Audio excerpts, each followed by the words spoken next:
ప్రపంచంలో అందరికంటే ఐశ్వర్యవంతులు మీరే అని నా అభిప్రాయం. ఆ 1000 కాల మంటపాన్ని తీసేశారు. నేను చెప్పాను, 1000 కాల మంటపం రామానుజుల కాలానికి ముందుది. వీటిని మీరు ఎలా జీర్ణం చేసుకుంటున్నారు? మీ స్పందన ఏంటి దీని పట్ల? పాలకుల పేరు చెప్పి చేసే అక్రమాలు, అరాచకాలు, అపవిత్రమైన కార్యాలు, అపచారాలు ఇవి ప్రతిరోజు దేవాలయంలో జరుగుతూ ఉంటాయి.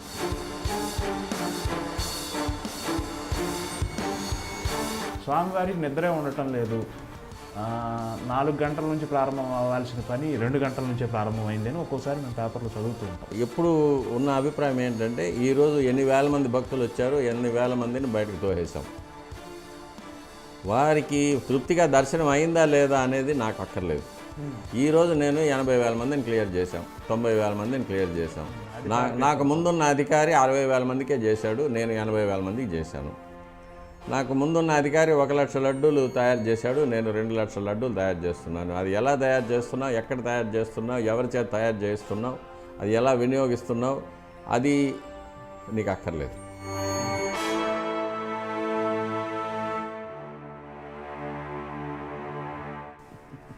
కొత్త బైబిల్ రాస్తున్నారు.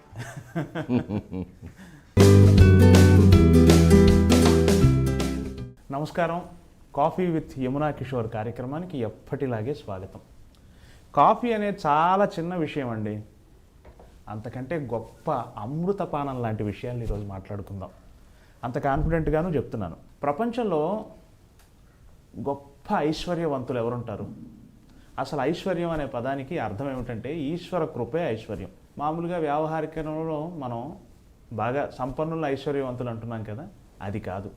భగవంతుని కృప అత్యధికంగా ఉన్నవాళ్లే ఐశ్వర్యవంతులు. అటువంటి ప్రపంచంలోని అత్యంత ఐశ్వర్యవంతుణ్ణి ఈరోజు మీకు పరిచయం చేయబోతున్నాను. నమస్కారం సార్. ప్రపంచంలో అందరికంటే ఐశ్వర్యవంతులు మీరే అని నా అభిప్రాయం. ఎందుకంటే 40 ఏళ్లుగా అప్రతిహతంగా భగవంతుడి సన్నిధిలో 24 గంటలు గడిపే, లేదా రోజులో చాలా గంటలు గడిపే గొప్ప అవకాశం మీకుంది. ఆ దృష్టిలో మీరు ప్రపంచంలో అందరికంటే ఐశ్వర్యవంతులని నా ఫీలింగ్. జ్ఞానం, వైరాగ్యం, ఐశ్వర్యం ప్రసాదించమని మనం స్వామివారిని ఎప్పుడు కోరుకుంటూ ఉంటాం. ఇందులో జ్ఞానం అనేది దివ్య జ్ఞానం, స్వామివారిని గురించి, విశ్వవ్యాప్తమైన భగవంతుడిని గురించి తెలుసుకోవడం జ్ఞానం. వైరాగ్యం, నీవు తప్ప నాకు ఇంకా వేరే అక్కర్లేదనే ఒక వైరాగ్యం. ఇక ఐశ్వర్యం అంటే మీరు చెప్పినట్టు ఈశ్వర కృప, స్వామివారి యొక్క దివ్యమైన అనుగ్రహం. ఈ మూడింటిని ప్రసాదించమని స్వామివారిని అడుగుతాం, ఇంకేమి కోరం. అయితే ఇందులో నా గొప్పతనం అనేది ఏమీ లేదు, నా అచీవ్మెంట్ అనేది ఏం లేదు. ఆ వంశంలో జన్మించాను, అది పూర్వజన్మ సుకృతం. తరువాత మా పితృదేవులు, మా పెద్దవారి యొక్క ఆశీర్వాదం, స్వామివారి యొక్క అనుగ్రహం ఇవన్నీ చేరి నన్ను ఆ స్థానంలో నిలబెట్టాయి. స్వామివారికి నిత్యం అభిషేకం, ఆరాధన, అలంకారం, ఆరగింపులు ఇవన్నీ చేసే ఒక మహత్తరమైన అవకాశాన్ని నాకు ప్రసాదించాయి. వృత్తిపరంగా ఒక అర్చకుడిగా, స్వామివారిని అర్చించుకునే అర్చకుడిగా నా వృత్తి ధర్మాన్ని నేను నెరవేరుస్తున్నాను. అంతకన్నా ఇందులో నా గొప్పతనం అనేది ఏమీ లేదు. నేను భగవంతుని కృపే అనేది వేరే, భగవంతుని కృపే మీ మీద అపారంగా ఉంది అన్నాను, వేరే ఏం లేదు. చాలా సంతోషం. మీరు 1967లోనే ఈ బాధ్యతల్లోకి వచ్చారు. మీరు చదువు రీత్యా మైక్రోబయాలజీ, ఆధ్యాత్మికతకి ఆ పక్క నుండే మైక్రోబయాలజీ, దాని నుంచి మీరు ఉత్తర ధ్రువం దక్షిణ ధ్రువం లాగా సైన్స్ నుంచి ఆధ్యాత్మికం వైపు వచ్చారు. మీ మీ మీ వ్యాఖ్యానం ఏంటంటే రెండు ఒకటే అంటారు. గతంలో ఇంటర్వ్యూలో చూశాను. చదువు సంబంధమైన ఆ విషయం నుంచి ఆధ్యాత్మికమైన ఈ విషయంలోకి వచ్చిన అనుభూతి చెప్పండి సార్. ఇది అందులో నుంచి ఇందులోనికి రావడం అనేది కాదు. పుట్టుకతో నేను అర్చకుణ్ణి. పుట్టినప్పటి నుంచి ఆ మైండ్ సెట్లోనే నన్ను పెంచారు. చిన్నప్పటి నుంచి మా తల్లిగారి గర్భంలో నేను ఉన్నప్పటి నుంచి నేను తిరుమలలోనే స్వామివారి దేవాలయంలోనే ఉన్నాను. అక్కడే పుట్టాను, అక్కడే ఆడుకున్నాను, అక్కడే తిన్నాను, అక్కడే నిద్రపోయాను. అప్పట్లో స్వామివారి దేవాలయం ఇంత హడావుడి ఉండేది కాదు. చాలా ప్రశాంతంగా, చాలా సంతోషంగా ఉండేది అప్పట్లో దేవాలయంలో ఉండడం అనే విషయం. ఇక చదువు అనేది తిరుపతిలో అవకాశాలు ఉండింది. ఆర్ట్స్ కాలేజీలో చేసాము, తర్వాత యూనివర్సిటీలో చేసాము. అవకాశం ఉండింది. సైన్స్లో ఇంట్రెస్ట్ ఎక్కువ. దానికి తగినట్టు మా గురువులు గారు కూడా ప్రోత్సహించారు, మా తండ్రి గారు ప్రోత్సహించారు. పిహెచ్డి చేసాము. వేద సంబంధమైన విద్యతో పాటుగా ఇవన్నీ చేశారా అండి? అది చిన్నప్పటి నుంచి తండ్రి గారి దగ్గర, తాతగారి దగ్గర నేర్చుకునే ఆరాధన క్రమాలన్నీ నేర్చుకుంటాం. అది మామూలుగా వచ్చేస్తాయి. గృహారాధనతో ప్రారంభమవుతుంది. తర్వాత ఆలయార్చనకు వెళ్తామన్నమాట. ఆ వయసు వచ్చిన తర్వాత ఆలయార్చనకు వెళ్తాం. ఇక విద్య అనేది సాంకేతిక విద్యలో ఏ సబ్జెక్ట్ తీసుకున్నా, either it is engineering or medical or biomedical and even arts subjects, వేటికైనా కూడా ఒక డెస్టినేషన్ అనేది, ఒక టార్గెట్ అనేది దివ్యమైన జ్ఞానం అని. ఎందుకంటే జ్ఞానాయ నమః, జ్ఞానగమ్యాయ నమః, జ్ఞానాతీతాయ నమః. అది స్వామివారి సహస్రనామం. ఆయనే జ్ఞానం. జ్ఞానం వల్ల తెలుసుకోదగిన వారు ఆయనే. జ్ఞానానికి అతీతమైనది, ఆ జ్ఞానానికి కూడా అతీతమైనది కూడా స్వామివారు అనేది సహస్రనామం. కాబట్టి నాకు చాలా ఏళ్ళుగా నాకు మనసులో ఒక క్వశ్చన్ మార్క్ ఉండేది. ఎందుకు నన్ను మాలిక్యులర్ బయాలజీలో పిహెచ్డి చేయించి తన దగ్గరికి ఎందుకు తీసుకున్నారు అని. దానికి సమాధానం ఇప్పుడిప్పుడే తెలుస్తూ ఉంది నాకు. ఎవరైనా అడిగినప్పుడు మట్టుకు చాలా ఒక లైటర్ వెయిన్లో చెప్పేస్తాను, maybe Balaji wanted a scientist priest అని ఫర్ ఎ చేంజ్ చెప్తుంటాను. కానీ తర్వాత నేను చాలామందిని వృత్తిపరంగా చాలామందిని కలుస్తూ ఉంటాను. అంటే ఒక్కొక్క సబ్జెక్ట్లోనూ ఎక్స్ట్రీమ్కి వెళ్ళిన వాళ్ళని, either maybe scientist or medical doctor or economist, politicians, judges, వీళ్ళందరినీ కలుస్తుంటాను. వీళ్ళందరిలోనూ నేను చూసిన ఒకే ఒక కామన్ ట్రైట్ ఏంటంటే, అంతా భగవంతుడి దయ నేను చేస్తున్నాను, నాదేమీ లేదు, నేను నిమిత్త మాత్రుణ్ణి అనే ఒక స్థితికి వచ్చేస్తారు వాళ్ళు, ఒక ఎక్స్ట్రీమ్కి వెళ్ళినప్పుడు. అది చూశాను. ఇక హిస్టరీలోకి వెళ్తే, take the greatest inventors, Isaac Newton, Leonardo da Vinci, Michael Faraday, Albert Einstein, వీళ్ళందరూ కూడా they agree on a single common point. మనకన్నా మానవాతీతమైన ఒక శక్తి మనల్ని నడిపిస్తూ ఉంది. ఏది జరుగుతున్నా అది ఒక ప్రీడెస్టైన్డ్ సిచ్యువేషన్. కాబట్టి దేని మీద మన మానవ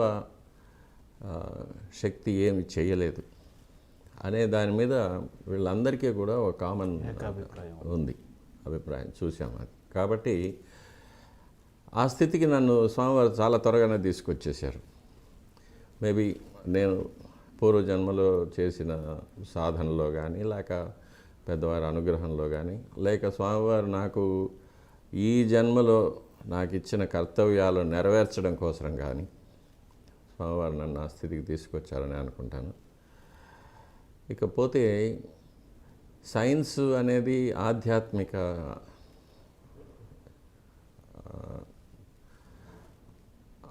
ఆధ్యాత్మికత అనేది రెండు కూడా వేరువేరు అని నేను అనుకోవడం లేదు. ఇది ఒక స్పిరిచువల్ క్వెస్ట్. అంటే మానవుడు తన జీవితాంతం దేనికోసమైతే అన్వేషిస్తూ ఉంటాడు, అదే దాన్ని సాధించడం ఆధ్యాత్మికతో సాధ్యం అనేది. కాబట్టి స్పిరిచువాలిటీ కూడా it is also a science and it's a higher level of science for higher minds అంటాం. ఎందుకంటే మన మైండ్ని ఆ స్పిరిచువాలిటీ పక్క ట్రైన్ చేయాలి. Every human being has got that capacity. ఆ మైండ్ని స్పిరిచువల్ లైన్లో తీసుకెళ్ళి ట్రైన్ చేసి స్వామివారి యొక్క భగవంతుడి యొక్క విశ్వవ్యాపిత్వాన్ని అర్థం చేసుకోవడమే దివ్యమైన జ్ఞానం అనేది. దాన్ని ఏ మనిషి ఎవరైనా కూడా సాధించుకోవచ్చు. కాకపోతే దానికి చాలా సాధన అవసరం. ఎలాగైతే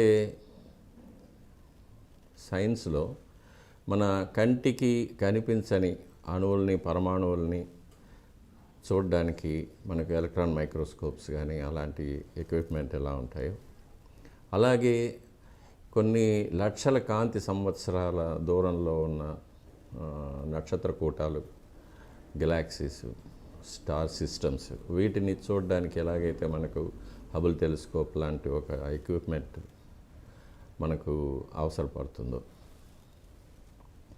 అలాగే మానవాతీతమైన శక్తిని దర్శించడానికి, అర్థం చేసుకోవడానికి, అనుభవించడానికి కూడా కొన్ని సాధనలు అవసరమవుతాయి. ఇక్కడ వీటికైతే భౌతిక పరిమాణంలో కావాల్సి వస్తాయి. స్పిరిచువాలిటీలో పారభౌతికమైన పరిమాణంలో మన మనస్సుని, మన ఆత్మని, మన మేధస్సుని దానికి ట్యూన్ చేసి సాధన చేయగలిగితే మనం తప్పకుండా ఈ దివ్యమైన జ్ఞానాన్ని కూడా పొందవచ్చు. ఇదే ఆగమ శాస్త్రంలో కూడా అష్టాంగ యోగం మొదలైన పద్ధతులతో వివరించున్నారు మన మహర్షులందరూ కూడా.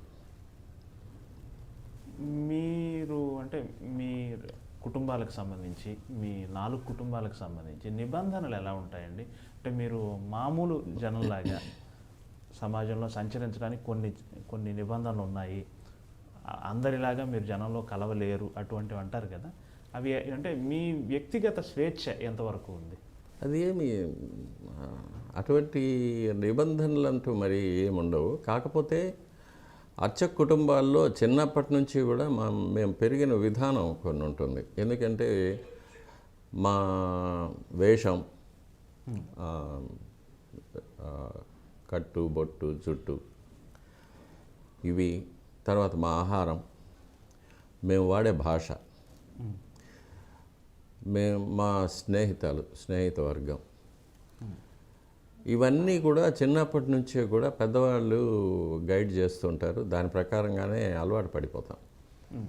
కాబట్టి బయటకు వచ్చినప్పుడు మామూలుగా అంటే వ్యక్తిగతంగా నేను యూనివర్సిటీలో ఉండి అలవాటైంది కాబట్టి ఎవరితోనైనా కలిసిపోగలను, ఏ భాష అయినా మాట్లాడగలను, ఏ సబ్జెక్ట్ మీదైనా నేను చిట్ చాట్ చేయగలను. కాబట్టి నాకు ఎటువంటి రిస్ట్రిక్షన్స్ ఉండదు. కాకపోతే నన్ను గుర్తుపట్టిన వాళ్ళు దగ్గరకు వచ్చి పలకరిస్తూ ఉంటారు ఎక్కడికైనా వెళ్ళినప్పుడు. అంతకన్నా ఆహారపు అలవాట్లు అనేది మేము దానికోసం కొన్ని జాగ్రత్తలు తీసుకుంటూ ఉంటాం బయట వెళ్ళినప్పుడు. ముఖ్యంగా ఎక్కడ కాంప్రమైజ్ కాం. ఎందుకంటే ఈ ఆహారపు అలవాట్లు కానీ దైనందిన కార్యక్రమాల్లో కానీ మా యొక్క ఒక రిథమ్ అనేది ఒక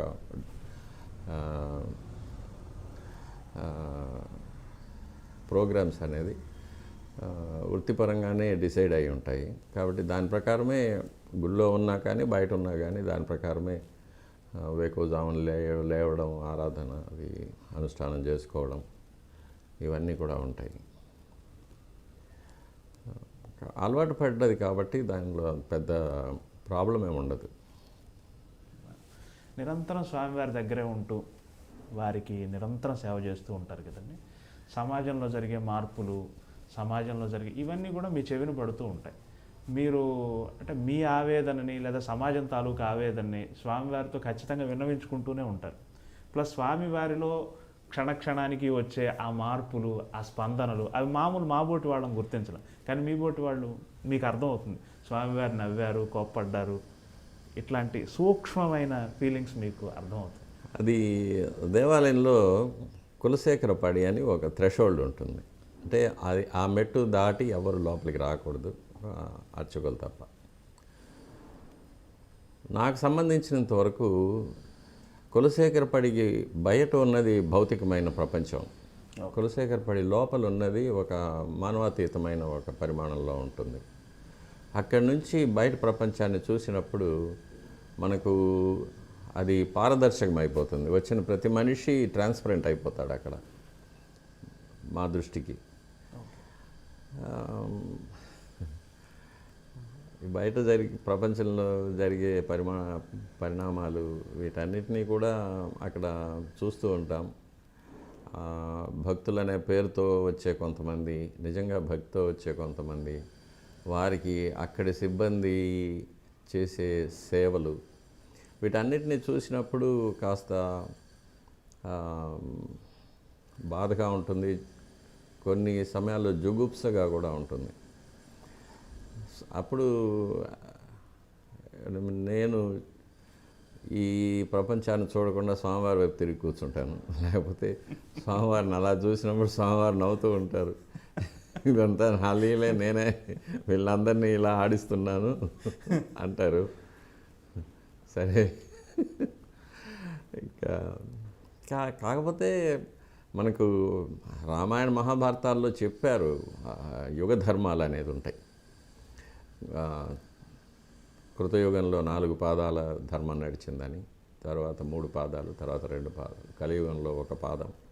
కలియుగం ముదిరినప్పుడు అంటే చివరి ప్రళయ సమయం వచ్చినప్పటికీ ఆ ఒక్క కాలు కూడా విరిగిపోయి ధర్మదేవత కుంటుతూ నడుస్తూ ఉంటుందని అది చూస్తున్నాం. తర్వాత ఇక నాస్ట్రడామస్ కానీ, పోతులూరి వీరబ్రహ్మం కానీ, మహాభారతంలో అనుశాసన పర్వంలో భీష్ముడు ధర్మరాజుకు ద్వాపర యుగం పూర్తయి కలియుగం ప్రారంభమయ్యేటప్పుడు కలియుగంలో ఎలా ఉంటుంది అనే విషయాన్ని గురించి బోధించడం, అవన్నీ కూడా మనం చదివినప్పుడు సరే ఇవన్నీ కూడా దాని ప్రకారం జరుగుతూ ఉందనేది తెలుసుకోవచ్చు. ఇది కాకుండా హ్యూమన్ ఎవల్యూషన్లో కూడా మనుషుల్లో ఒక క్రూరత్వం, ఒక అత్యాశ, హింసాత్మకమైన ప్రవృత్తి, అంటే తమోగుణం, ఇవన్నీ కూడా ఎక్కువ అవుతుందని, తరువాత ఇంకాస్త ముందుకు వెళితే మానవుల్లో 2 జాతులు తయారవుతాయని, ఒకటి పూర్తిగా భౌతికమైన లాలసత్వం,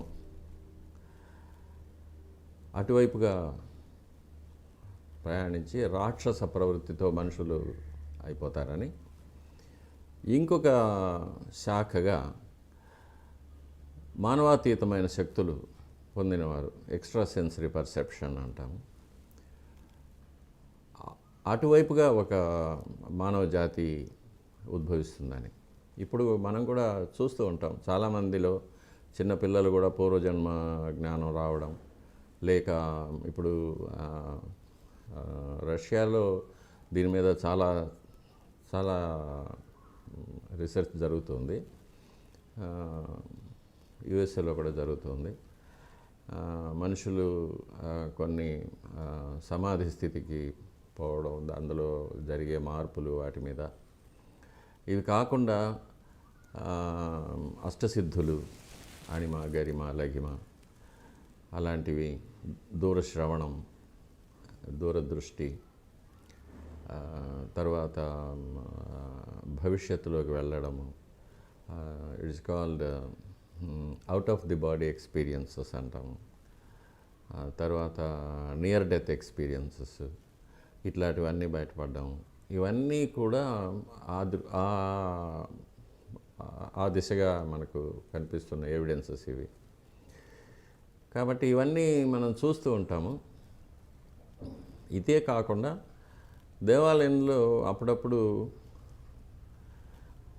కొంతమంది మహాయోగులు, సిద్ధులు, మహర్షులు కొన్ని పుణ్యదినాల్లో వస్తూ ఉంటారు.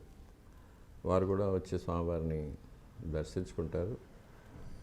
స్వామివారి నుంచి కొంత దివ్యమైన శక్తిని స్వీకరించి వెళ్ళిపోతూ ఉంటారు. వారు మామూలుగా ఎవరితో మాట్లాడరు, ఎవరిని చూడరు, ఎవరిని స్పర్శ చేసుకోరు.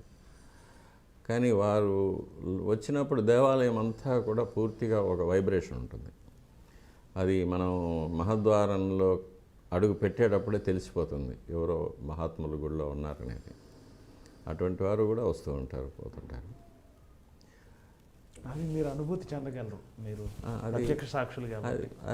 అది ఒక వేవ్ లెంత్ అంతే. ఆ వేవ్ లెంత్కి మనం వెళ్తే మనం వీ కెన్ ఫీల్ దెమ్. అది తెలుస్తుంది.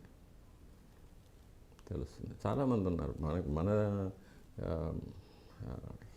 హిందువులు, మహమ్మదీయులు అనేది కాకుండా ఇది ఈ దేహానికి ఉన్న మతము, కులము అవన్నీ, ఆత్మకు మతం, కులం అవన్నీ ఏమీ లేవు.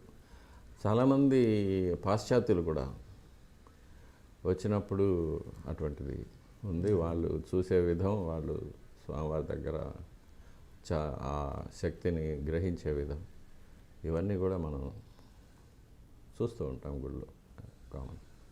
మీరు మీ జీవితాన్ని స్వామికే అర్పించేశారు దాదాపుగా. ఇప్పుడు ఈ క్షణం మనం హైదరాబాద్ అనే నగరంలో ఉన్నాము. మీరు స్వామివారిని విడిచున్నారు. మేబీ మీరు స్వామివారిని విడిచి 24 గంటలు అవ్వచ్చు, లేదా 48 గంటలు అవ్వచ్చు. మ్యాక్సిమం స్వామివారిని విడిచి ఎన్ని గంటలు ఉండగలరు మీరు? అది స్వామివారి అనుమతితోనే. స్వామివారు ఎంత అనుమతిస్తే అంతే. ఓకే. అలా ఎన్ని రోజులు అనుమతించారు మీకు? మ్యాక్సిమం ఎన్ని రోజులు అనుమతించారు? మ్యాక్సిమం 7-8 రోజుల కన్నా ఉండదు. అందులో కొన్ని కండిషన్స్ కూడా పెడతారు ఆయన. చాలా వ్యక్తిగతమైన విషయాలు. కానీ వచ్చేటప్పుడు స్వామివారి దగ్గర అనుమతి తీసుకొని వస్తాను. వెళ్ళే పని త్వరగా పూర్తి చేసి మళ్ళీ నీ దగ్గరికి తీసుకో అని ప్రార్థన చేసి వస్తాను. వెళ్ళరా అంటారు. బంగారు వాకిల వరకు వచ్చి వెనక్కి తిరిగి చూసినప్పుడు కాస్త శోకంగా కనిపిస్తారు. వెళ్తున్నావా అంటారు. త్వరగా వచ్చేస్తానని చెప్పి వస్తాను. మళ్ళీ తిరిగి వెళ్ళినప్పుడు మళ్ళీ ఇంటికి వెళ్ళి స్నానం చేసి స్వామివారి దర్శనానికి వెళ్తూనే అప్పుడు చాలా సంతోషంగా అనిపిస్తారు. వచ్చేసావా, వెరీ గుడ్ అంటారు. అది ఇట్లా, ఇది maybe it's my own imagination, or maybe it's reflection of my own thoughts. But అది ప్రతిసారి నేను అనుభవిస్తూ ఉంటాను. ఇది వీడ్కోలు కానీ, స్వాగతం కానీ స్వామివారి దగ్గర నుంచి చూస్తూ ఉంటాను. కాకపోతే బయటకు నేను వెళ్ళే కొన్ని అనుమతులు ఇవ్వరు. ఇక్కడికి వెళ్తున్నాను అంటే ఇవ్వరు, వద్దంటారు.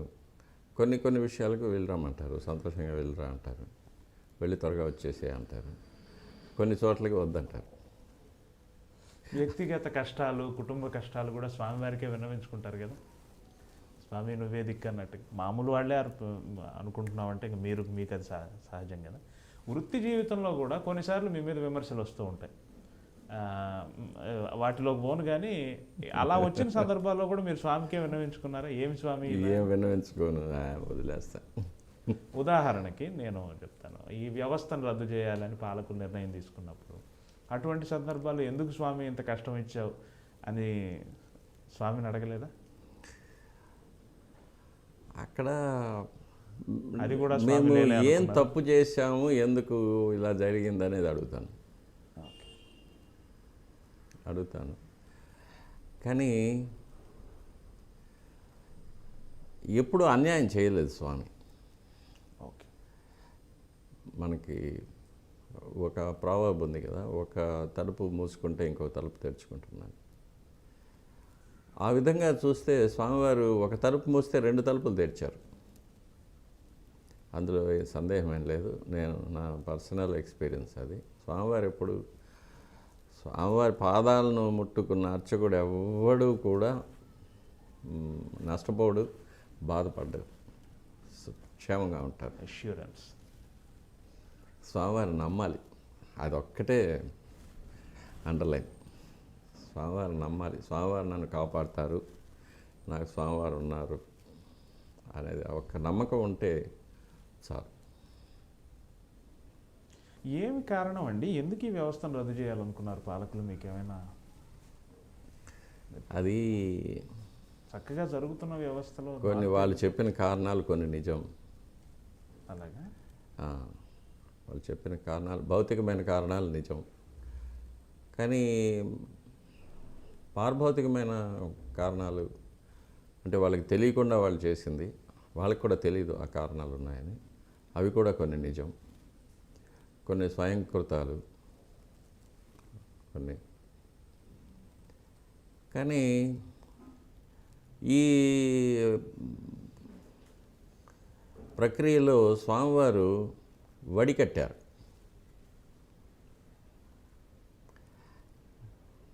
వడికట్టి క్రీమును తీసుకున్నారు. ఓకే. ఓకే. కొంతమందికి అపారమైన అవకాశాలు ఇచ్చారు, కొంతమందిని పూర్తిగా దూరంగా పెట్టారు. అంటే నాకు భౌతికమైన సౌఖ్యాలు ఇవన్నీ, సంపదలు ఇవన్నీ నాకు అక్కర్లేదు. నీ దేవాలయంలో ఒక ఏ సేవకైనా, అసలు దేవాలయాన్ని శుద్ధి చేసే సేవకుడిగానైనా నేను నీకు దగ్గరగా ఉండాలి, నీకు సేవ చేయాలి అని కోరుకున్న వాళ్ళని తీసి దగ్గరకు తీసుకొని వాళ్ళని హిమాలయ పర్వతం మీద పెట్టేశాడు. నాకు ఇదే కావాలి, నాకు ఈ హక్కులు కావాలి, ఈ సంపద కావాలి, ఈ వరుంబడి కావాలి, వరుమానం కావాలి, ఇవి ఉంటే నేను వస్తాను, ఇవి లేకపోతే నాకు అక్కర్లేదు అనుకున్న వాళ్ళని పాతాళంలో పడేశాడు.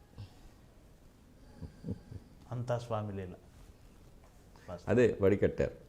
భగవాన్ సత్యసాయి బాబా గారు ఒక సందర్భంలో ఒక మాట అన్నారు, వెంకటేశ్వరుడు వెంకటరమణుడు, వైష్ణవులంతా వెంకటరమణుడి పేరు మీద నమస్కరిస్తారు, శైవులంతా వెంకటేశ్వరుడి పేరు మీద, వెంకట ప్లస్ ఈశ్వర పేరు మీద, వెంకటేశ్వరుడి పేరు మీద అర్చిస్తారు అన్నారు. ఈ శైవ వైష్ణవ వాదం లేదు. శైవులు వైష్ణవులు అందరూ ఒకటే. దీని మీద మీరేమంటారు సార్? ఇది మీ శైవ పూజా విధానం, వైష్ణవ పూజా విధానం, వెంకటేశ్వరుడికి సంబంధించి ఏమైనా తెర ఏమైనా ఉందా? ఇది ఎట్లుంటుందంటే, ఇప్పుడు తిరుమల ఉంది. తిరుమలకు ప్రాచీనమైన వాంగ్మయంలో త్రిపథ అని పేరు. త్రిపథ అంటే మూడు మార్గాల్లో పొందగలిగింది అని. ఇప్పుడు భౌతికంగా తీసుకుంటే కర్ణాటక నుంచి వచ్చేవాళ్ళు ముళబాగలు, పలమనేరు, కోలారు అటువైపుగా వచ్చి శ్రీవారిమెట్టు ద్వారా పైకి వస్తారు. ఓకే. తమిళనాడు కాంచీవరం ఇటువైపు నుంచి, చెన్నై నుంచి వచ్చే వాళ్ళందరూ కూడా ఆలిపిరి ద్వారా పైకి వస్తారు. కడప, రాజంపేట, కర్నూలు అటువైపు ఉండే వాళ్ళంతా అన్నమయ్య మార్గంలో తిరుపతికి వస్తారు. ఇది త్రిపథ. ఇప్పటి పరిస్థితుల్లో ఆధ్యాత్మిక ఇందులో మానవ జన్మ పొందిన వాళ్ళు వీళ్ళలో ముక్తులు అనేవారు ఉంటారు. ముక్తులు అంటే జన్మ పునర్జన్మ వలయం నుంచి బయటపడిన వాళ్ళు ముక్తులు. శ్వేతద్వీప వసన్ ముక్త పూజితాంఘ్రి యుగాయ శ్రీ వెంకటేశాయ నమః అని. శ్వేతద్వీపం అనే ఒక రహస్యమైన ప్రదేశంలో ఈ ముక్తులు ఉంటారు. అది ఈ భూమిలోనే మానవుల దృష్టి పడకుండా ఉన్న ఒక అతిపెద్ద ఒక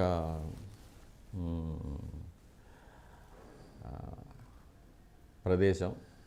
ఇది 5 ఖండాల కింద వ్యాపించి ఉంటుంది. దీనికి సముద్రాల కింద కూడా ఉంది. వీటికి మధ్య రహదారులు అనేవి ఉన్నాయి. అక్కడ ఈ శ్వేతద్వీపం, దీన్ని శంబల అంటారు, అగార్తి అంటారు, ఉతోపియా అంటారు, లేక అట్లాంటిస్ అంటారు. ఈ ముక్తులందరూ కూడా స్వామివారిని దర్శించుకొని శక్తి పొందుతూ ఉంటారు అప్పుడప్పుడు పుణ్యదినాల్లో. వీళ్ళల్లో యోగులు ఉంటారు, సిద్ధపురుషులు ఉంటారు, మహర్షులు ఉంటారు, బ్రహ్మర్షులు ఉంటారు, దేవతలు కూడా ఉంటారు. వీళ్ళకి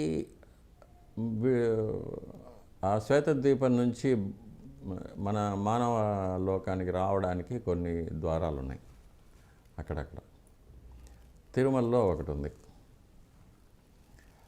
అరణ్యంలో ఉంది ఒక గుహాముఖం. ఆ గుహాముఖం నుంచి వాళ్ళు భౌతికమైన దేహాలతో వచ్చేటట్టుంటే అట్లా వస్తారు. లేకపోతే ఇంకా సూక్ష్మ శరీరాల్లో వచ్చే వాళ్ళకి ద్వారాలు అక్కర్లేదు, ఎప్పుడైనా వస్తారు. భౌతికమైన దేహాల్లో వచ్చేవాళ్ళు వస్తుంటారు. వాళ్ళు వచ్చి స్వామివారిని దర్శించుకుంటుంటారు. ఇది కాక ప్రతిరోజు ఉదయం సుప్రభాతంతో మొదలుకొని ఏకాంత సేవతో స్వామివారికి మానవ సహజమైన అర్చకులు చేసే కైంకర్యాల తర్వాత, తలుపులు వేసిన తర్వాత చతుర్ముఖ బ్రహ్మ మిగిలిన ఇంద్రాది దేవతలతో పాటు లోపలికి వచ్చి స్వామివారికి ఆరాధన చేస్తారు. దాన్ని బ్రహ్మారాధన అంటారు. ఆ బ్రహ్మారాధనకు తయారుగా మేము తీర్థం అవి అన్నీ పెట్టేసి తలుపులు వేసుకొని వచ్చేస్తాం. మేము వచ్చిన తర్వాత వాళ్ళు వెళ్తారు. బ్రహ్మారాధన జరిగిన తర్వాత ఉదయం సుప్రభాతంలో బ్రహ్మ ఆరాధన చేసిన తీర్థం భక్తులకు ఇస్తాం. బ్రహ్మారాధన తీర్థం అని పేరు దానికి. స్వామివారికి విశ్వరూప దర్శనం అని పేరు సుప్రభాతంలో. సుప్రభాతంలో కౌసల్య సుప్రజారామ అని మేము బంగారు వాకిలి తలుపులు తీసి అర్చకులు లోపలికి వెళ్ళేటప్పుడు వాళ్ళు దేవతలు మనల్ని భుజాలను ఒరుసుకుంటూ బయటికి వెళ్తారనేది ఆగమ శాస్త్రంలో చెప్పబడింది. దానికి తగినట్టే దేవాలయంలో పూర్తిగా పాజిటివ్ ఎనర్జీ ఉంటుంది ఆ టైంలో, బ్రహ్మముహూర్తం వరకు. ఇట్లా మానవులు, శ్వేతద్వీపవాసులు, దేవలోకం నుంచి దేవతలు, వీళ్ళందరూ కూడా మూడు అంతస్తుల్లో ఉన్న ఆత్మలు వచ్చి స్వామివారిని దర్శనం చేసుకుంటారు కాబట్టి త్రిపథ అని పేరు.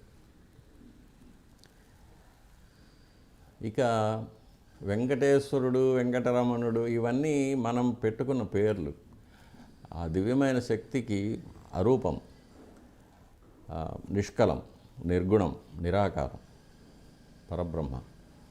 కాబట్టి ఆ శక్తిని ఒక్కొక్కరు ఒక్కొక్క కోణం నుంచి చూస్తారు, దర్శించుకుంటారు. ఆ కోణంలో వారికి ఏం కనిపిస్తే వాళ్ళు ఆ పేరు పెట్టుకుంటారు. కాబట్టి సహస్రనామాల్లో హరయే నమః, హరయే నమః, అందులో వెంకటేశ్వర అంటే వెంకట అనేదానికి వేం అంటే పాపాలను, కట అంటే నాశనం చేసేది, నిర్మూలించే ఈశ్వర భగవంతుడు, పాపాలను నిర్మూలించే భగవంతుడు అని వెంకటేశ్వర. ఆగమం ఏం చెప్తుందంటే వేం ఐశ్వర్య బీజం, కట అమృత బీజం అంటారు. సో వేం అంటే ఐశ్వర్య బీజం, ఐశ్వర్యం అంటే దివ్యమైన జ్ఞానం, దివ్యమైన జ్ఞానం పొందగానే కట అమృత బీజం, అమృతత్వం వస్తుంది మనిషికి. ఆ దివ్యమైన జ్ఞానం పొందడమే అమరత్వం. ఓకే. అటువంటి శక్తినిచ్చే దివ్యమైన జ్ఞానాన్ని, దాని ద్వారా అమరత్వాన్ని ప్రసాదించే భగవంతుడు స్వామి అని పేరు. కాబట్టి ఆ, ఏ పేరు పిలిచినా పలుకుతారు. అన్నమయ్య చెప్పినట్టు ఎవరు ఎంత అనుకుంటే అంత ఎవరు ఇస్తారు. తలచినా అంత అంతే. మాత్రమే నీవు. అంతే. ఆ 9.5 అడుగుల విగ్రహమే భగవంతుడు అనుకున్న వాళ్ళకి ఆ నవరత్నాల కిరీటాలు, రత్నాల శంకు చక్రాలు మాత్రమే కనిపిస్తాయి. చరణంలో కూడా శరినెన్నుదురు శాంక్తేయులు శక్తి రూపుని అనొచ్చు. ఇందాక మీరు చెప్పినట్టు శ్వేతద్వీపం నుంచి వచ్చేవాళ్ళు వాళ్ళ వాళ్ళ దృష్టి ఒకలాగా, వాళ్ళు కోరుకునేది ఒకలాగా, అలా ఎవరు ఎలా కోరుకుంటే అలా స్వామివారు చాలా మంచి విషయం చెప్పారు. అండ్ కొన్ని వేల సంవత్సరాలుగా స్వామివారి పూజాధికాలు ఇలాగే ఉండాలి అని చాలా దృఢంగా చెప్పబడింది.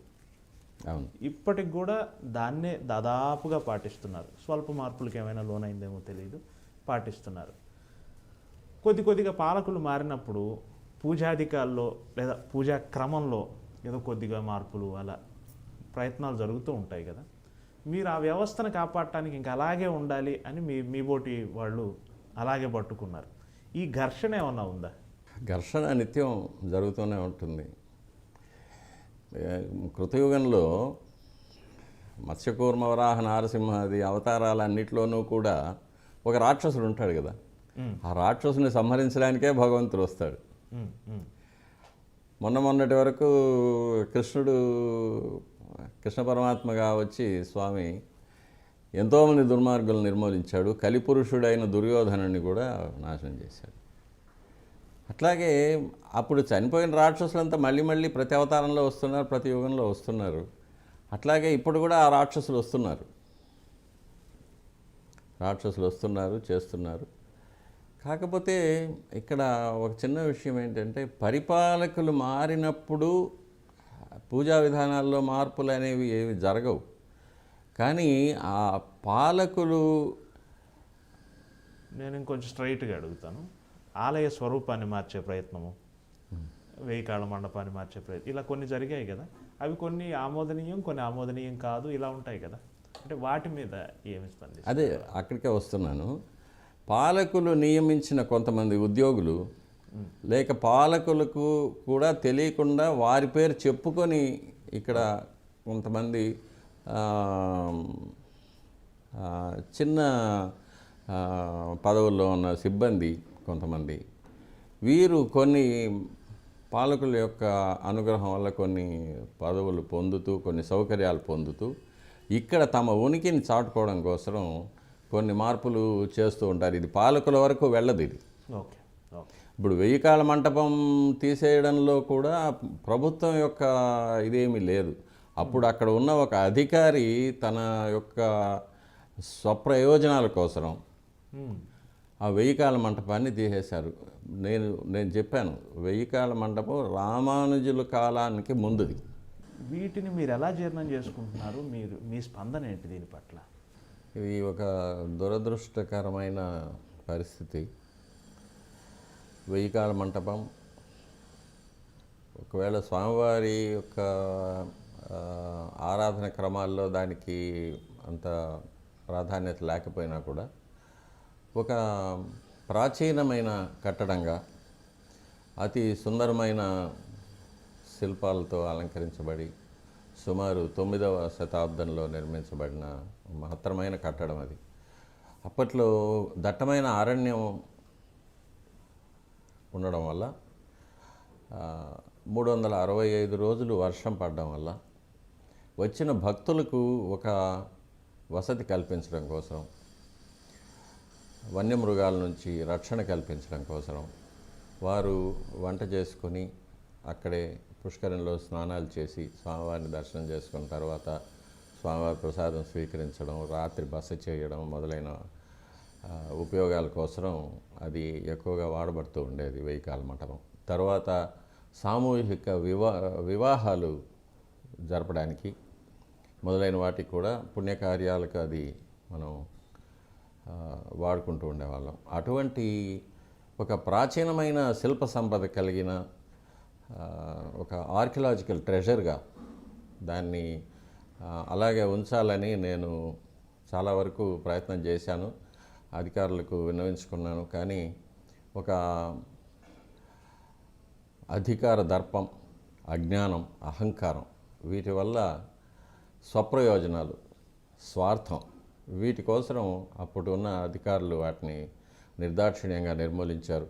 అది ఆ మంటపం పడగొట్టేటప్పుడు తర్వాత తెలిసింది అది 2 అంతస్తులుగా కట్టబడిన ఒక మహత్తరమైన కట్టడమని. తర్వాత ఎప్పుడో అది మట్టిలో ఒక అంతస్తు మట్టి లోపలికి పూడిపోయిందని తెలిసిన తర్వాత కూడా అటువంటి కట్టడాన్ని తీసి నిర్దాక్షిణ్యం కూల్చివేశారు. దాన్ని మళ్ళీ వేరే చోట ప్రతిష్ఠించాల్సిందిగా కూడా కోరాను. అది కూడా ఆ కోరిక కూడా ఇంతవరకు మన్నించబడలేదు.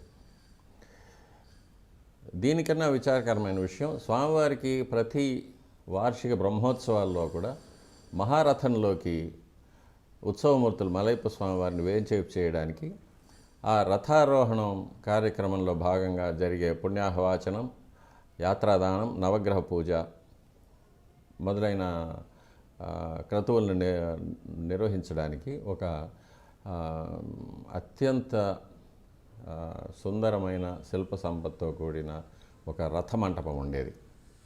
స్వామివారు ఆ రథమంటపంలోకి వేయించేసి పుణ్యాహవాచనం, యాత్రాదానం మొదలైన క్రతువులు నిర్వహించిన తర్వాత మంటపం లోపల నుంచే రాతి మెట్ల మీద స్వామివారు మహారథంలోకి చాలా సులభంగా వేయించేసేవారు.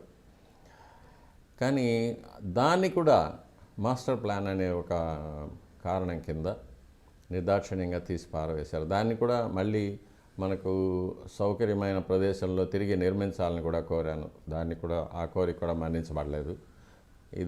ఇది కూడా స్వార్థంతో, అహంకారంతో, అజ్ఞానంతో చేసిన ఒక దుష్కార్యం. ఇప్పుడు ఆ రథమంటపం లేకపోవడం వల్ల స్వామివారిని ఇనుప నిచ్చెనల మీద రథంలోకి వేంచేపు చేస్తున్నాం. చాలా కష్టతరమైన, చాలా ఆపదతో కూడిన కార్యక్రమం ఇది. కానీ ఇప్పటికీ ఆ రథమంటపాన్ని పునర్నిర్మించే యోచన చేయబడలేదు. ఇది కూడా ఒక విచారకరమైన విషయం. మన దేశంలో ప్రతి చిన్న దేవాలయానికి కూడా రథమంటపాలు ఉన్నాయి. కానీ అఖిలాండ కోటి బ్రహ్మాండ నాయకుడు అంటాము, కోట్లాది మంది కొలిచే ప్రభువు వెంకటేశ్వర స్వామి వారికి రథమంటపం లేకపోవడం చాలా శోచనీయమైన విషయం. కాబట్టి ఇటువంటివన్నీ జరుగుతూ ఉంటాయి. కానీ ఇవి పాలకుల యొక్క దృష్టికి పోకుండా పాలకుల చేత నియమించబడిన కింది స్థాయి అధికారులు, వారి కింది స్థాయి ఉద్యోగులు, వారి విధేయులైన బంట్లు, వీళ్ళు పాలకుల పేరు చెప్పి చేసే అక్రమాలు, అరాచకాలు, అపవిత్రమైన కార్యాలు, అపచారాలు ఇవి ప్రతిరోజు దేవాలయంలో జరుగుతూ ఉంటాయి. స్వామివారికి ఆరాధనలు జరగనీయకుండా చేయడం, స్వామివారికి ఆరగింపులు జరగకుండా చేయడం, త్వరగా చేయమని చెప్పి అర్చకులను ఇబ్బంది పెట్టడం, లేక అకాలంలో స్వామివారిని మేలుకొలపడం, నిద్రపుచ్చడం, ఆరగింపులు పెట్టడం, ఇటువంటివన్నీ కూడా కింది స్థాయి ఉద్యోగులు పాలకుల పేరు చెప్పి వారి ప్రాపకం కింద చేసే అక్రమాలు తిరుమల దేవాలయంలో ప్రత్యేకంగా చాలా జరుగుతూ ఉంటాయి. అది వారి అస్తిత్వాన్ని నిరూపించుకోవడానికి, వారు అక్కడ ఉన్నట్టుగా వారే అధికారులుగా చలామణి అవ్వడం కోసం స్వార్థంతో చేసే పనులు. ఇవి పాలకుల దృష్టి వరకు పోదు, కానీ పాలకుల పేరు మీద జరుగుతుంది కాబట్టి ఆగమ శాస్త్ర ప్రకారంగా ఈ అపచారాల వల్ల సంభవించే పాపాలన్నీ కూడా పాలకులకు కూడా చెందుతాయనేది మనం ఇప్పుడు తెలుసుకోవాల్సిన విషయం. ఇది పాలకులు కూడా ఒక పని చేయాలంటే దాంట్లో నిపుణత్వం ఉండాలి. ఆపరేషన్ చేయాలంటే డాక్టర్ వృత్తి చదివినట్టు. ఇప్పుడు తిరుమల లాంటి ఒక క్లిష్టమైన, ఎన్నో ఆచార వ్యవహారాలతో కూడిన వ్యవహారాన్ని జడ్జి చేసే పెద్దలు ఆగమాన్ని తెలుసుకుని ఆగమాన్ని అవపోసన బట్టి ఉండాల్సిన అవసరం లేదా? అధికారులు కూడా అంటే ఇప్పుడు నేను ఇంకొంచెం స్ట్రైట్గా అడుగుతాను. స్వామివారికి నిద్రే ఉండటం లేదు, 4 గంటల నుంచి ప్రారంభం అవ్వాల్సిన పని 2 గంటల నుంచే ప్రారంభమైంది అని ఒక్కోసారి మేము పేపర్లో చదువుతూ ఉంటాం సామాన్య మనుషులుగా. ఇవన్నీ అసంబద్ధం, ఇవన్నీ జరగకూడదు అని మీ బోటి పెద్దలు కూడా అంటున్నారు. ఇవి నిర్దేశిస్తున్న వాళ్ళకి బహుశా ఈ ఆగమం పట్ల తెలియకపోవటం వల్లే కదా జరుగుతూ ఉండొచ్చు. దాని మీద ఏమంటారు? వీరికి అధికారులకు వారి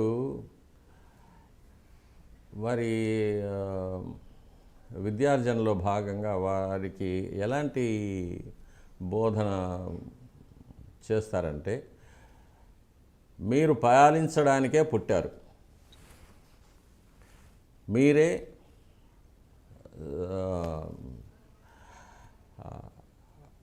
సర్వాధికారులు, మీరు చెప్పినట్లే జరగాలి, మీకు తెలియని విషయం లేదు, మీకు ఎవరు చెప్పవలసిన అవసరం లేదు. అలాంటి మనస్తత్వంతో ఈ అధికారులు వస్తారు. కాబట్టి వారికి ఇప్పుడు నేను అధికారికంగా కూడా ఆగమ శాస్త్ర సలహాదారు తిరుమల తిరుపతి దేవస్థానానికి. నేను సలహా ఇవ్వాలి, నేను చెప్పింది దేవాలయంలో జరగాలి, నేను వద్దన్నది జరగకూడదు. ఇందులో నేను అనేది ఆగమశాస్త్రం. ఆగమశాస్త్రం ఏది చెయ్యాలంటుందో అదే జరగాలి దేవాలయంలో. ఇది జరగకూడదు, ఇది అపచారం, దీనివల్ల ఇలాంటి పాపాలు సంభవిస్తాయి, వీటి పర్యవసానాలు ఇంత ఘోరంగా ఉంటాయని ఆగమశాస్త్రం చెప్తుంది. కాబట్టి దాన్ని చేయవద్దని నేను చెప్తాను. ఇది అధికారులకు రుచించదు. ఎందుకంటే మనకు సమాజంలో అర్చకులంటే ఒక హీనమైన ఒక దృష్టి ఉంది సమాజంలో.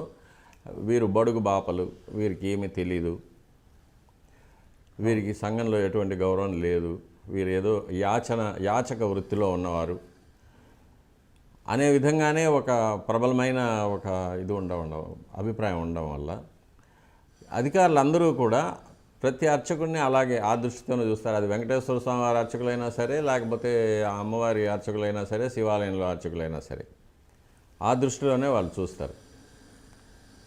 కాబట్టి ఏ అధికారి కూడా ఒక వైఖానస ఆగమంలో నిష్ణాతుడు చెంది అర్చకత్వంలో కొన్ని దశాబ్దాలుగా ఉండి అన్ని కైంకర్యాల విషయాలు, అందులో తిరుమల దేవాలయంలో కొన్ని ఆగమశాస్త్రమైన ప్రక్రియల్లో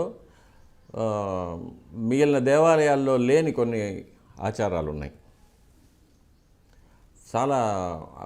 చాలా శుచిగా, చాలా భయంతో స్వామివారి కైంకర్యాలు మేము చేస్తుంటాం.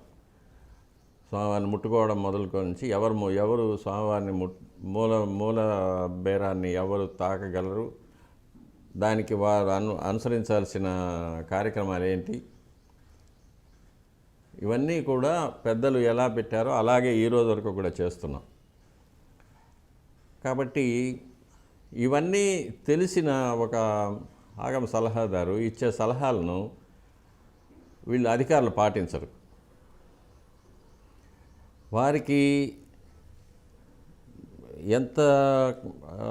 ఎప్పుడు ఉన్న అభిప్రాయం ఏంటంటే, ఈరోజు ఎన్ని వేల మంది భక్తులు వచ్చారు, ఎన్ని వేల మందిని బయటకు తోసేసాం, వారికి తృప్తిగా దర్శనం అయిందా లేదా అనేది నాకు అక్కర్లేదు.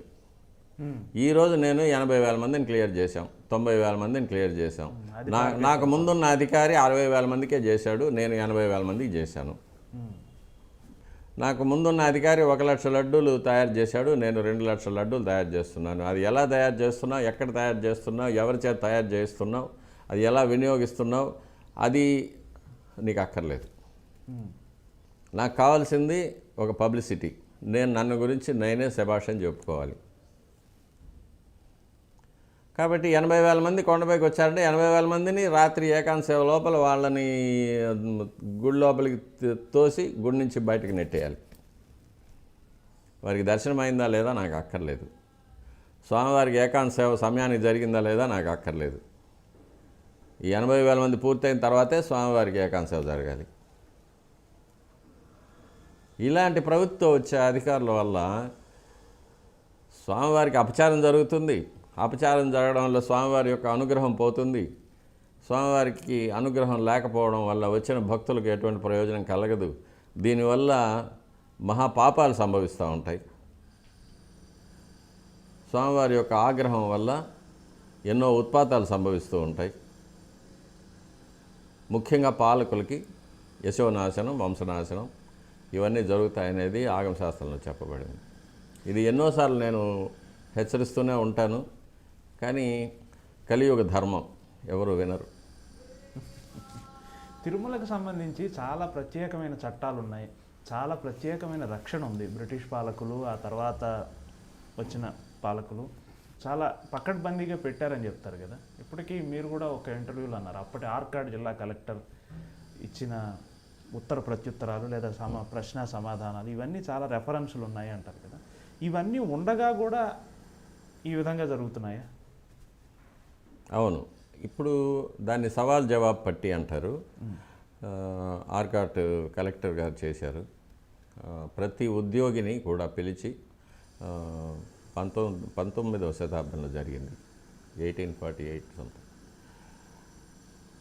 ప్రతి ఉద్యోగిని పిలిచి నీ పేరేంటి, నీ కుటుంబం పేరేంటి, ఎప్పటి నుంచి పనిచేస్తున్నావు, నీకు గుళ్ళో ఉన్న బాధ్యతలు ఏంటి, ఎన్ని గంటలకు వస్తున్నావు, ఏం చేస్తున్నావు, ఎప్పుడు వెళ్తున్నావు, నీకు గుళ్ళో నీకు ఇచ్చే వరుంబడి ఎలాంటిది, నీకు జీతం ఇస్తున్నారా లేక కైండ్ ఎమాల్మెంట్స్ లాగా ఇస్తున్నారా, ప్రసాదాలు ఇస్తున్నారా, ఇవన్నీ కూడా ఒక అర్చక, పాచక, పరిచారక సిబ్బంది ఎంతోమంది ఉన్నారు. పూలు కట్టేవాళ్ళు ఉన్నారు, ప్రసాదాలు తయారు చేసేవాళ్ళు ఉన్నారు, ఇల్లు గుడి చిమ్మేవాళ్ళు ఉన్నారు, ముగ్గులు వేసేవాళ్ళు ఉన్నారు, దీపాలు అంటించేవాళ్ళు ఉన్నారు, తర్వాత హుండీ తీసి కట్టడము పెట్టడము చేసేవాళ్ళు ఉన్నారు. వీళ్ళందరి ఉద్యోగాల గురించి కూడా ఆరా తీసి దాన్ని రికార్డ్ చేసి పెట్టున్నారు. సవాల్ జవాబు పట్టి అని పేరు దానికి. తరువాత అముల్నామా అని ఒకటి ఉంది, దేవాలయంలోనే రాస్తారు. అముల్నామా అంటే ప్రతిరోజు ఉదయం సుప్రభాతానికి ఎవరు వచ్చారు, అర్చకులు ఎవరు వచ్చారు, జీయంగాళ్ళు ఎవరు వచ్చారు, ఉద్యోగి ఎవరున్నారు, వచ్చి తలుపులు తీశారు, తలుపులు తీసిన తర్వాత ఆ సీక్వెన్స్, ఎవరు తలుపులు తీశారు, ఎవరు లోపలికి వెళ్ళారు, ఏం జరిగింది, తర్వాత సుప్రభాతం తర్వాత తోమాల సేవ జరిగింది, తోమాల సేవ తర్వాత కొలువు జరిగింది, కొలువులో ఇలా జరిగింది, అధికారులు వచ్చి పాల్గొన్నారు, తర్వాత సహస్రనామార్చన జరిగింది, నైవేద్యం జరిగింది, శాతమరు జరిగింది. ఇలా సీక్వెన్స్, ఎవరెవరు ఏమేం చేశారు, ఎప్పుడు చేశారు, ఎవరు ముందు చేశారు, ఎవరు వెనక్కి చేశారు, ఎవరికి ముందు తీర్థం ఇచ్చారు, ఎవరికి రెండవ తీర్థం ఇచ్చారు, ఎవరికి మూడవ తీర్థం ఇచ్చారు, ఆచార్య పురుషుల్లో ఈ సీక్వెన్సులు ఇవన్నీ కూడా అముల్నామాని రాస్తారు. అది కూడా కొన్ని తరాలుగా రాస్తూ ఉన్నాం. ఏదైనా సందేహం ఉన్నప్పుడు అముల్నామాలు చూస్తాం. ఏ బహుమానాలు, మర్యాదలు ఇటువంటివి పర్వదినాల్లో వాటిని గురించి సందేహాలు వచ్చినప్పుడు అవి చూస్తుంటాం. ఇప్పుడు ఒక విచిత్రమైన విషయం ఏమంటే, ఈ అముల్నామాలు, ఈ సవాల్ జవాబు పట్టీలు, వీటన్నిటినీ మించి ఇప్పుడు మళ్ళీ ఒక అముల్నామా అనేది, ఒక మాన్యువల్ అనేది ఇప్పుడు రాస్తున్నారు. ఇప్పుడు అధికారులు ఏం చేస్తున్నారంటే, వాళ్ళ అధికారాన్ని చూపించుకోవడానికి, వాళ్ళ అధికారాన్ని ఒక చట్టపరంగా చేసేయడానికి, గుళ్ళో ఈ అధికారికి ఇలా మర్యాదలు జరగాలి, ఆ అధికారికి అలా మర్యాదలు జరగాలి, వీరికి ఈ బహుమానం ఇవ్వాలి, వారికి ఆ బహుమానం, ఇలాంటివన్నీ చేర్చి కొత్తగా ఒక మాన్యువల్ ఇప్పుడు తయారు చేస్తున్నారు. కానీ ఆ తయారు చేసే అధికారమో అర్హతో లేని వాళ్ళు చేస్తున్నారు. ఆగమం వారికి ఇవ్వలేదు. నేను దాని గురించి అధికారుల దృష్టికి తీసుకెళ్ళాను. ఈ మాన్యువల్ తయారు చేయడానికి ప్రధాన అర్చకులైనా ఉండాలి, జియ్యంగారులు ఉండాలి, లేకపోతే ఆగమ సలహాదారులు ఉండాలి. ఇటువంటి వారు లేకుండా ఒక చిరుద్యోగి, ఒక నిరుద్యోగి ద్వారా ఒక మాన్యువల్ మీరు డిక్టేట్ చేసి రాయించడము, దాన్ని అఫీషియల్ చేయడం అనేది అక్రమం. ఇది అలా చేయకూడదు, వాళ్ళకి రాసే వాళ్ళకి ఆ అధికారం లేదు, దీన్ని మేము ఒప్పుకోమని చెప్పి కూడా అధికారుల దృష్టికి తీసుకెళ్ళాం. కానీ జరుగుతూ ఉంది అది. కొత్త బైబిల్ రాస్తున్నారు.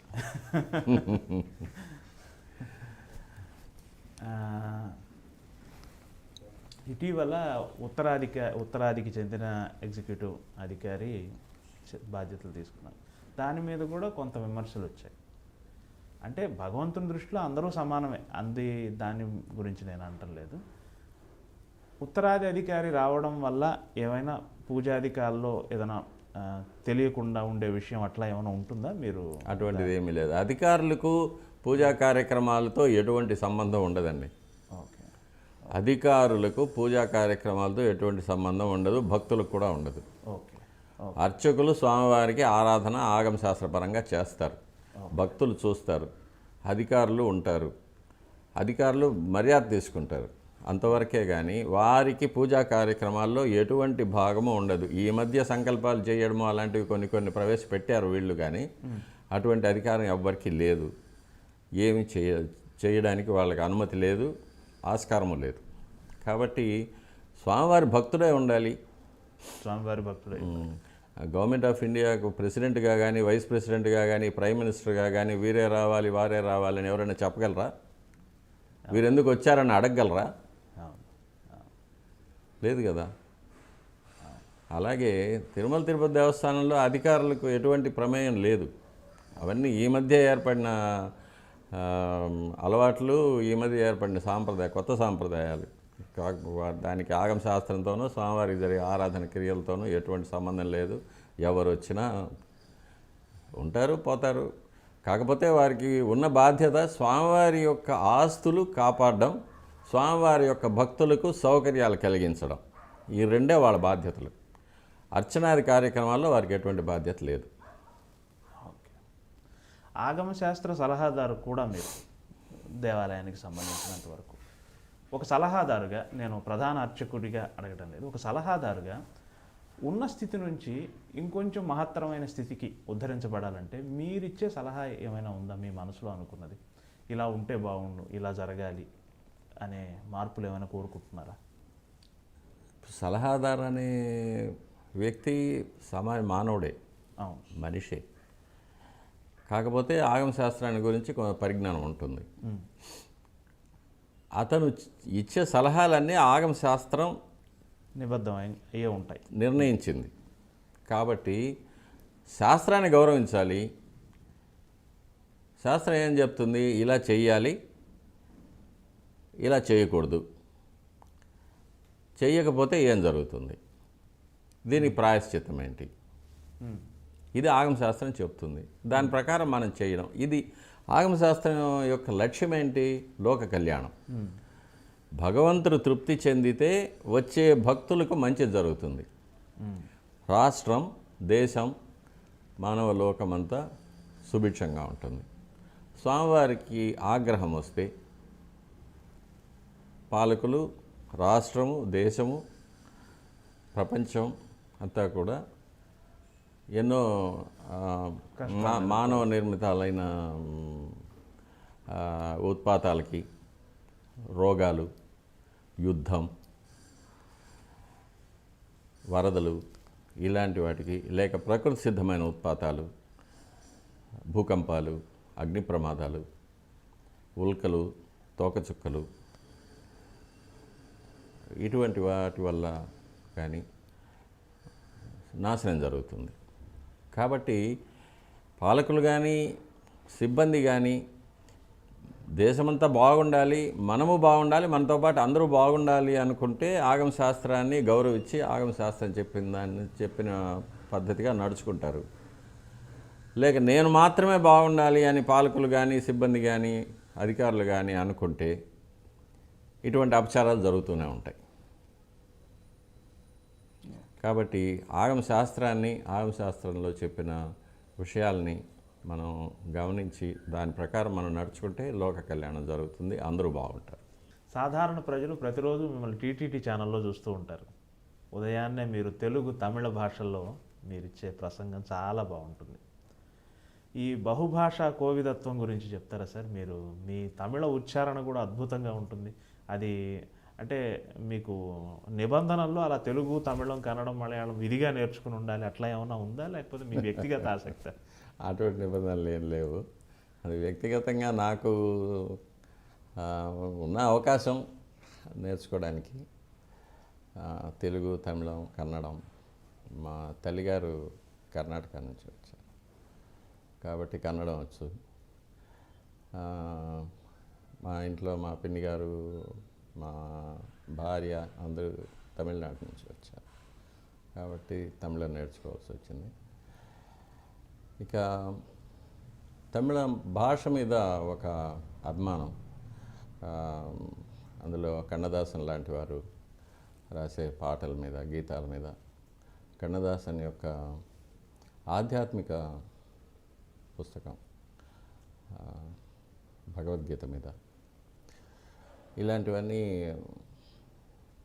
చదివేవాడిని, అనుభవించేవాడిని. కాబట్టి తమిళ్ నేర్చుకున్నాను. అది ఈ విధంగా ఇప్పుడు స్వామివారి అనుగ్రహం తమిళ భక్తులకి, కన్నడ భక్తులకి, తెలుగు భక్తులకి. ఇకపోతే ఎలాగూ యూనివర్సిటీలో చదివాను కాబట్టి ఆంగ్ల భాష మీద మంచి పట్టుంది. అది ఇతర రాష్ట్రాల భక్తులకి ఇక్కడ స్వామివారికి జరిగే నిత్య కైంకర్యాలు, ఆరాధనలు, విశేషాలు, ఉత్సవాలు, ఆస్థానాలు మొదలైన వాటిని గురించి భక్తులకు తెలియపరచడానికి అది ఇప్పుడు స్వామివారి అనుగ్రహంలో ఉపయోగపడుతుంది. జిఆర్ స్వామివారు తరచూ తిరుమల పూజాధికారుల్లోనూ లేదా సంథింగ్ ఒక చిన్న అసంతృప్తి ఏదో వ్యక్తం చేస్తూ ఉంటారు. అది ఏమిటి, వారు ఎందువల్ల? ఓ సందర్భంలో ఆయన తిరుమల వరకు వచ్చి కూడా దర్శించుకోకుండా వెనక్కి వెళ్ళిపోయారు. అది అధికారుల యొక్క ఈ అహంకారం, అజ్ఞానం వల్ల స్వామివారికి జరిగే అపచారాల మీద చిన్నజీయర్ స్వామివారు కూడా కాస్త అసంతృప్తిగా ఉన్నారు. అది ఎత్తి చూపారు చాలాసార్లు. స్వామివారికి జరిగే ఆగమోక్తమైన కార్యక్రమాల్లో అధికారుల యొక్క జోక్యం ఉండకూడదని ఆయన అభిప్రాయం. నా అభిప్రాయం కూడా అదే. దాని మీదే నేను ప్రతిరోజు ఒక మహాభారత యుద్ధమే సాగిస్తూ ఉంటాను. కానీ ఈ రాక్షసత్వం యొక్క బలం ఎక్కువగా ఉండడం వల్ల ఏం చేయలేకపోతున్నాం. కానీ స్వామివారి అనుగ్రహం ఉంది. తప్పకుండా ఆగమ శాస్త్ర ప్రకారంగా స్వామివారి కైంకర్యాలు జరిపిస్తామనే నమ్మకం ఉంది. చిన్నజీయ స్వామివారి అభిప్రాయం కూడా అదే. అధికారుల యొక్క జోక్యం ఉండకూడదనేది. అందువల్లే ఆయన కాస్త కినుక వహించారు. ఈ మధ్యకాలంలో తరచూ వాట్సాప్లో తిరిగే ఒక అంశం ఏంటంటే తిరుమలను గురించి ఎవరికీ తెలియని 11 నిజాలు అని. అందులో ఏవో రాసి ఉన్నాయి. బహుశా మీ దృష్టికి కూడా వచ్చే ఉంటుంది. ఈ కార్యక్రమం మూలకంగా దాని మీద మీ స్పందన తెలియజేయండి సార్. ఇది ఒక దురదృష్టకరమైన విషయం. ఎందుకంటే స్వామివారి దేవాలయాన్ని గురించి ఏదేదో మూఢనమ్మకాలు. ఎందుకంటే దీనికి కారణం ఏంటంటే ప్రతి భక్తుడికి స్వామివారి దర్శనం కొన్ని క్షణాలే లభిస్తూ ఉంటుంది రద్దీ వల్ల. అది కాకుండా కొన్ని గంటల సేపు క్యూ వరుసల్లో నిలబడి లోపలికి వచ్చి స్వామివారి దర్శనం చేసుకోగానే వాళ్ళకు బయట వెళ్ళిపోవాల్సిన అవసరం ఉంటుంది. వెళ్ళిపోతారు. కాబట్టి వాళ్ళకి నిలిచి స్వామివారిని ఆపాదమస్తకం పాదాల నుంచి శిరస్సు వరకు తృప్తిగా దర్శించుకోవడానికి కానీ, గర్భాలయం ఎలా ఉంటుంది, గర్భాలయంలో మిగిలిన దేవతామూర్తులు ఎవరెవరు ఉంటారు, వారి లక్షణాలు ఏంటి, వారి అలంకారాలు ఏంటి, దాని గురించి తెలుసుకోవడం కానీ, లేక ఆలయంలో వివిధ మంటపాలు, వివిధమైన అంగాలు ఎన్నో ఉంటాయి ఆగమ శాస్త్ర ప్రకారంగా. అవన్నీ కూడా ఎక్కడెక్కడ ఉన్నాయి, ఏంటి, ఏమనేది తెలుసుకోవడానికి వాళ్ళకు అవకాశము లేదు. వాళ్ళకి చెప్పడానికి కూడా అక్కడ ఎవరు దొరకరు. ఎందుకంటే ఆలయ సిబ్బంది ఎవ్వరికీ కూడా ఈ అవగాహన లేదు. అందరూ కూడా ఏదో స్వార్థ చింతనతో అక్కడ ఉద్యోగాలు చేస్తున్నారే కానీ స్వామివారిని గురించో, స్వామివారి ఆలయం యొక్క చరిత్ర కానీ, లక్షణాల గురించి కానీ తెలుసుకోవడానికి ఎవరు ప్రయత్నం చేయలేదు. చిన్న సిబ్బంది నుంచి పెద్ద అధికారి వరకు కూడా. కాబట్టి ఎవరో చెప్పిన దాన్ని కూడా నమ్మి ప్రజలు ఏదేదో వాళ్ళు అపోహలతో ఉంటారు. నేను చెప్పవలసింది ఏంటంటే స్వామివారి దేవాలయం పూర్తిగా ప్రతి శిల, ప్రతి రాయి, ప్రతి స్తంభం, ప్రతి కుడ్యం, ప్రతి గోపురం, ప్రతి మంటపం, ఇవన్నీ కూడా వైఖానస ఆగమ శాస్త్రంలో మరీచి మహర్షి చెప్పిన ఆలయ వాస్తు శిల్పశాస్త్రం విమానార్చన కల్పం అనే గ్రంథం ఆధారంగా నిర్మించబడింది. ఇందులో వేరే ఎటువంటి వేరు పద్ధతులు కానీ లేక వేరు సాంప్రదాయాలు కానీ ఎక్కడా మనకు కనిపించదు. కాబట్టి అందులోనూ ఎటువంటి రహస్యాలు లేని చాలా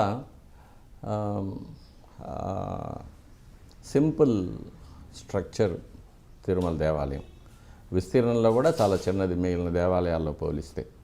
ఇక్కడ ఉన్న పూర్తి ముఖ్యత్వం స్వామివారి యొక్క అనుగ్రహం, స్వామివారి దర్శనం, ఇవి తప్ప దేవాలయంలో వేరే ఎటువంటి భౌతికమైన రహస్యాలు ఏమీ లేవు. పారభౌతికమైన రహస్యాలు కొల్లలుగా ఉన్నాయి. ఎన్నో ప్రదేశాల్లో ఎన్నో విశేషాలు ఉన్నాయి, ఎన్నో నిక్షిప్తాలు ఉన్నాయి, ఎన్నో శక్తులు ఉన్నాయి. అవన్నీ కూడా పారభౌతికమైన పరిమాణం. అది సామాన్య మానవులు దాన్ని అర్థం చేసుకోలేరు, దాన్ని అనుభవించలేరు. వాటిని గురించి అసలు అవగాహన కూడా చెప్పడానికి కూడా ఎవరు లేరు. చాలా కొద్దిమందికే ఆ విషయాలు తెలుసు. కాబట్టి స్వామివారికి వైఖానస ఆగమ శాస్త్ర ప్రకారంగానే ఆరాధనలన్నీ జరుగుతూ ఉంటాయి. దాని ప్రకారమే ప్రతి కార్యక్రమం నిర్వర్తించబడుతూ ఉంటుంది. కాబట్టి ఇందులో ఎటువంటి రహస్యాలు లేవు, ఎటువంటి విపరీతాలు కానీ అటువంటివి కానీ ఏమీ లేవు. ఇంకొకటి ఏమంటే, స్వామివారి మూల విరాట్టును బంగారు వాకి లోపలికి కెమెరా వెళ్ళడము, స్వామివారిని ఫోటో తీయడం కానీ వీడియో తీయడం కానీ ఇంతవరకు ఎప్పటికీ జరగలేదు, ఇక మీద జరగదు కూడా. అటువంటి అవకాశం ఎవరికి దొరకదు. కాబట్టి మనకు వాట్సాప్లో వచ్చే స్వామివారికి జరిగే హారతులు కానీ, స్వామివారికి జరిగే అభిషేకాలు, ఇవన్నీ కూడా కృత్రిమంగా వేరే సెట్లలో కానీ, కృత్రిమంగా నిర్మించబడిన దేవాలయాల్లో కానీ, లేక వేరు వెంకటేశ్వర స్వామివారి దేవాలయాల్లో, వేరు ఊర్లలో జరిగే దేవాలయాల్లో కానీ చిత్రీకరించబడిందే కానీ స్వామివారి తిరుమల శ్రీవారి దేవాలయంలో జరిగింది కాదు. ఇది భక్తులకు నేను చాలా రోజులుగా అనుకుంటూ ఉన్నాను, తెలియజేయాలని ఈరోజు అవకాశం వచ్చింది. ఈ బ్లాక్ అండ్ వైట్ వీడియోలు ఏవో చూపిస్తూ 1964లో 50లో షూట్ చేశారు, ఇవన్నీ కూడా అసలువి కాదు. లేదు, అవన్నీ వెంకటేశ్వర వైభవం అనే సినిమా కోసం చెన్నైలో వాహిని స్టూడియోస్లో వేసిన సెట్ అది. ఓకే, దాన్ని మాత్రమే అలా చూపిస్తున్నారు. చాలా సంతోషం. మీ ద్వారా చాలా విషయాలు స్వామివారికి సంబంధించి, దేవాలయానికి సంబంధించి తెలిసాయి. దానికి మీకు చాలా రుణపడి ఉన్నాం. మా ఈ కార్యక్రమానికి చాలా పరిపూర్ణత మీరు చేకూర్చారు, అందుకు మీకు ధన్యవాదాలు.